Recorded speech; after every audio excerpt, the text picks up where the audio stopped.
Hello बच्चों। आज हम हिंदी पाठमाला में चैप्टर 16 पढ़ेंगे जिसका नाम है कृष्ण सुदामा की मित्रता। तो बच्चों, मित्र सभी के होते हैं, आप लोगों के भी मित्र होते हैं। कुछ लोगों में बहुत अच्छी मित्रता होती है, आपने देखा होगा, या आपके भी ऐसे मित्र होंगे जो बहुत आपकी अच्छी उनसे मित्रता होती है। तो हमारे जो सच्चे मित्र होते हैं वो बहुत कीमती होते हैं। वो हमारे लिए, हमें हमेशा उनको संभाल कर रखना चाहिए। वो हमेशा हमारी मदद करते हैं, हमारे साथ चीज़ें बांटते हैं, झगड़ा नहीं करते, मुसीबत में हमारा साथ नहीं छोड़ते हैं। तो आज हम स्टोरी पढ़ेंगे कृष्ण सुदामा की। श्री कृष्ण और सुदामा ने एक ही गुरु से शिक्षा पाई थी। उनके गुरु का नाम था संदीपन ऋषि। गुरुकुल में रहते हुए ही उनके बीच पक्की दोस्ती हो गई थी। शिक्षा पूरी होने पर वे अपने अपने घर चले गए। बाद में श्री कृष्ण द्वारिका के राजा बने, लेकिन गरीब ब्राह्मण सुदामा का जीवन दुखों से ही भरा रहा। वे पूजा पाठ और भजन कीर्तन से मिलने वाली दान दक्षिणा से ही किसी तरह अपने परिवार का पालन पोषण करते थे।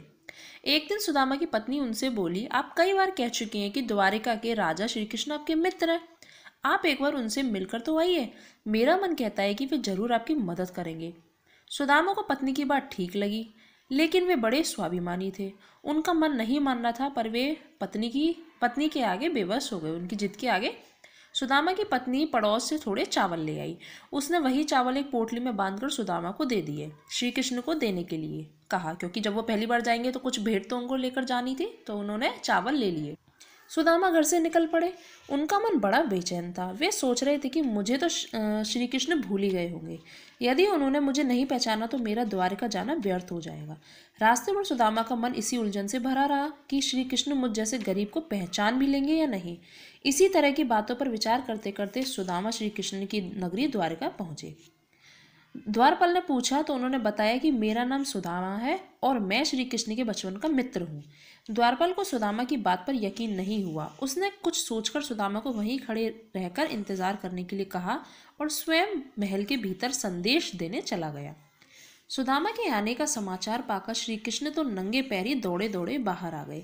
उन्होंने सुदामा को गले से लगा लिया, आदर पूर्वक उन्हें अपने महल के भीतर ले गए। श्री कृष्ण ने जल मंगवाकर अपने मित्र सुदामा के पैर धोए, उन्हें अपने साथ सिंहासन पर बिठाया। फिर दोनों अपने बचपन की बातें याद करके देर तक हंसते रहे। अचानक श्री कृष्ण को जैसे कुछ याद आ गया। उन्होंने सुदामा से पूछा, मित्र, भाभी ने मेरे लिए कोई भेंट नहीं भेजी क्या?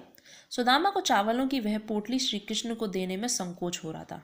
वे सोच ही रहे थे कि श्री कृष्ण ने खुद ही हाथ बढ़ाकर चावल की वह पोटली सुदामा से ले ली। सुदामा बहुत दिनों तक अपने मित्र श्री कृष्ण के घर मेहमान की तरह रहते रहे, लेकिन कभी भी यह ना कह सके कि वे द्वारका क्यों आए हैं। आखिर एक दिन सुदामा श्री कृष्ण से विदा लेकर अपने घर के लिए चल पड़े।